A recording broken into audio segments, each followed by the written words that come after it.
welcome to my video on how to wire up a power point. For this exercise, I've just temporarily screwed a mounting block to a piece of wood to simulate a wall.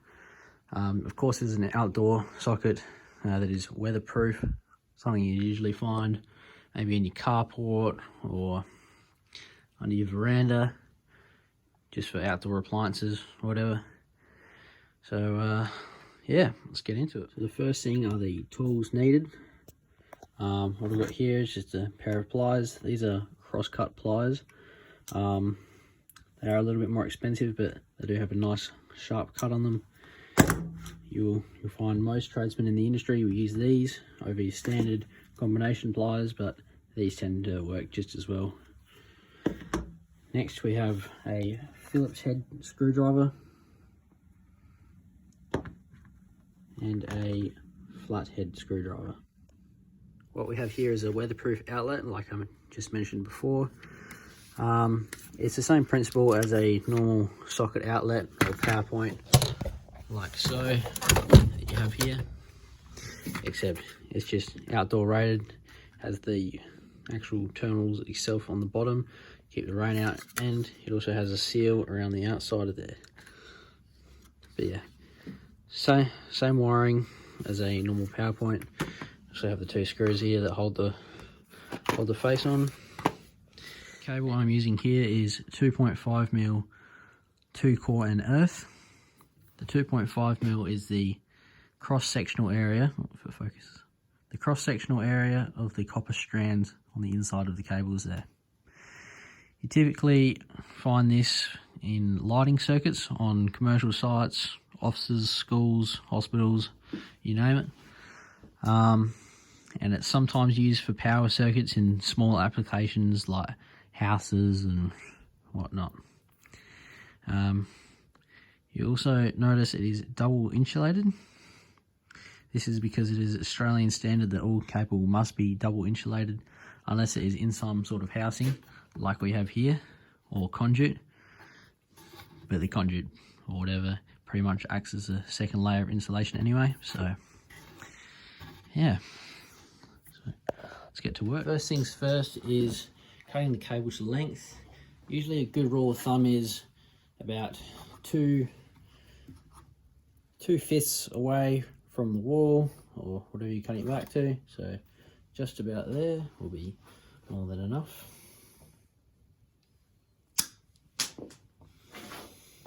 Okay, next step is to strip back this white insulation. To do this, what I like to do is, we'll strip it back to about here. I usually just lightly cut through and rock back and forth the white insulation. This is why these pliers are good, because the jaws are nice and sharp and you can leave a nice line there. So just squeeze that a little bit, rock it around, and then we'll put a little cut in the end of the cable here, just to separate one of the end cores. And basically all we're going to do is peel it like a banana right back to where that line is, like so. Once you reach that line, just grab that, peel it back a bit, and then pull it off. Then we do the same on this side.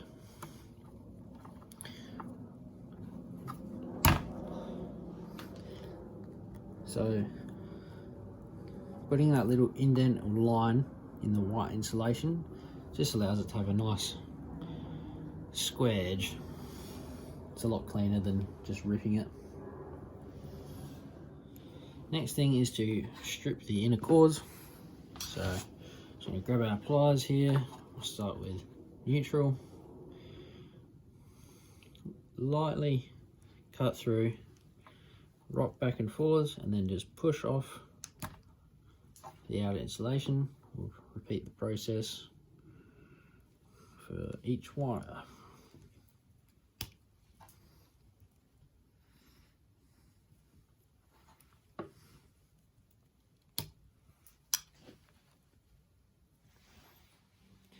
Next, we will twist up each end of the wire.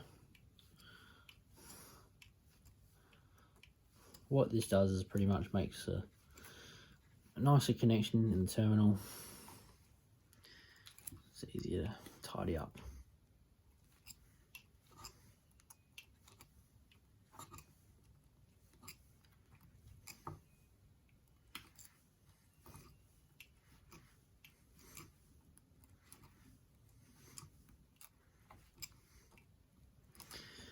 And then what you want to do is just snip off the end of the cables, just so you got a nice clean edge.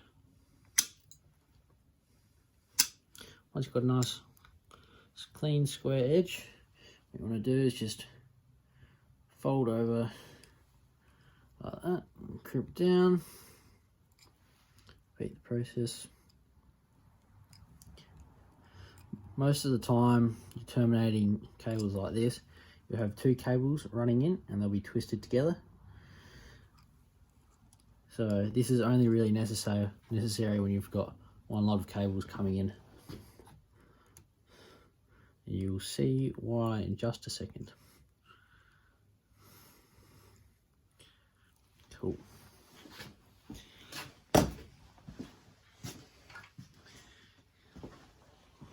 Next, we grab our power point and our flathead screwdriver, and we'll put each cable in the allocated terminal.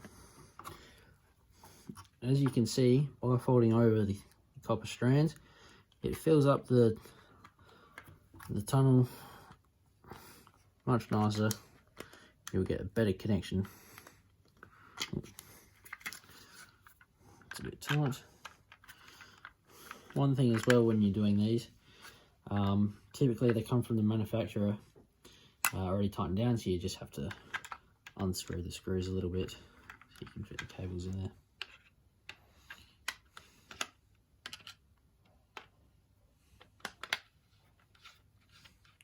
Oh, it should be ready to go. So go active first.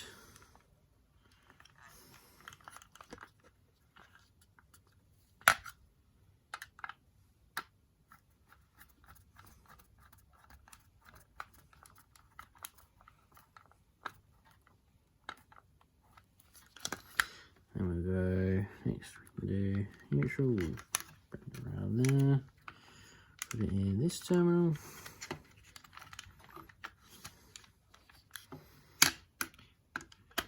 An important thing to remember when you are doing these is not to pinch the screw on the insulation, and make sure you get it on the bare copper.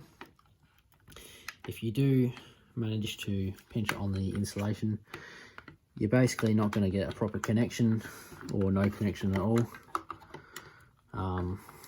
That will result in your PowerPoint not working. Lastly, we've got earth. It's a bit hard to show it on camera with my hands in the way. And there we have it. All three cables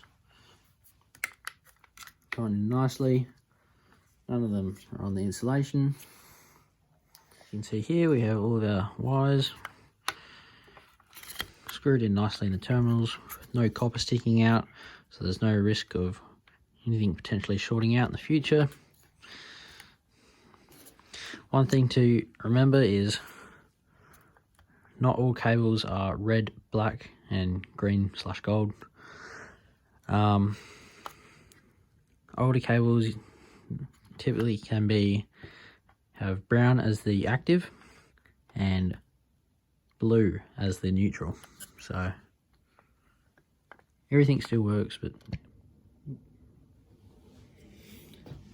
so now that's all that's left to do is tuck the cables in to the hole. Usually it's a bit trickier with 2 lots of cables or even 3, but luckily we've only got 1 today, so it makes life a little bit easier. Next, just pop our screws in.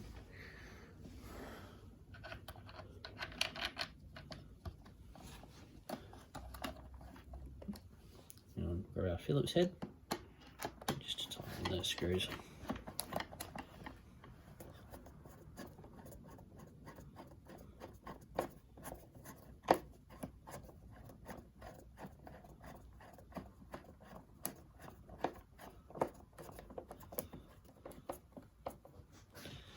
one side done, throw the other in.